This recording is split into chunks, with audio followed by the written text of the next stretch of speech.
England have been all smiles as they set up a possible series sweep in final ODI against Australia on Sunday. Credit Getty Images. England should enjoy this one-day international series against Australia so long as it lasts.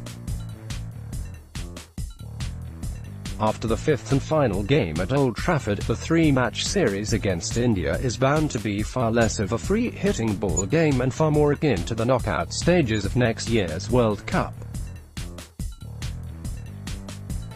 Australia are World Cup holders in name alone. Only Aaron Finch and Glenn Maxwell were in the side that defeated New Zealand in the World Cup final of 2015, and Finch has been played out of position in half this series while Maxwell was injured for the last game. On Sunday, England can make hay one last time before they face bowlers who know what they are doing in the 50-over format and batsmen who churn out big hundreds, and if they do so, it will be only the second clean sweep in a five-match series, after that against Zimbabwe in 2001. In the fourth ODI, Joe Root bowled his 10-over allotment of flat, round the wicket, off-spin and darts straight through for only 44 runs. That has never happened before, and it is not going to happen against India at the World Cup knockout stages. Root should have been man of the match for his bowling, because Australia's conventional batting against him limited England's target to 311, a stroll in the park by the standards being set this season. Joe Root's bowling display in the fourth ODI arguably put him at least in man of the match contention. Credit Getty Images. Finch and Shaun Marsh were so old-fashioned that they did not sweep anything unless the ball pitched outside leg stump and was going down leg side. No wonder Australia have lost 15 of the last 17 completed ODIs. The style of batting is as antiquated as England's was in the last World Cup.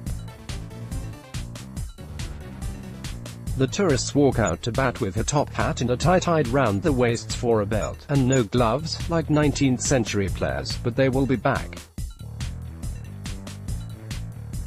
It is the opening partnership between Jason Roy and Jonny Bairstow which has enabled England to add a cubit to the stature since the defeat by Scotland and to extend the frontiers of 50-over run scoring. Roy and Alex Hales were never consistent as an opening pair, one or other would fire. Roy and Bairstow are matching each other stroke for stroke. Already, in a year, they have recorded 5 century opening stands, whereas Roy and Hales had made only 3.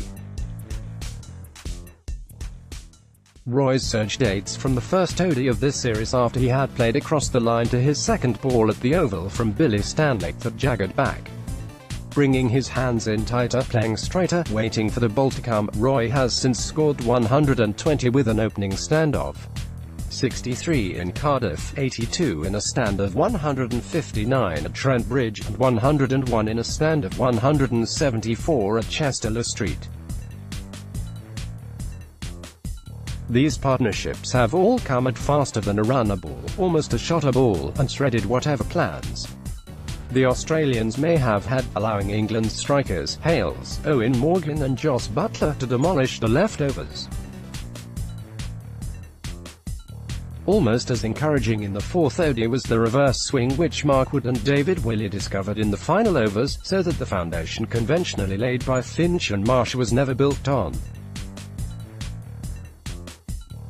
There had been hardly a semblance of reverse swing in the first 3 games, hence England's record-breaking total of 481 at Trent Bridge, but there was at Chester Street, and the abrasive surface at Old Trafford should offer bowlers some more respite from the unprecedented and unrelenting onslaught which batting against a white ball has become.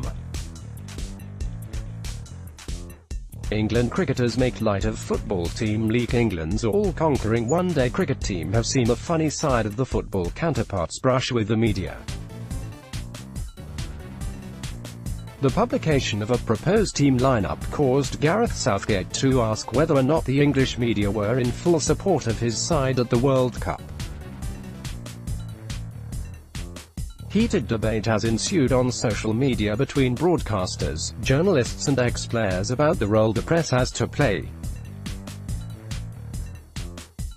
As England's cricketers went to practice at Old Trafford, assistant coach Paul Farbrace held up a whiteboard with the squad list written on it.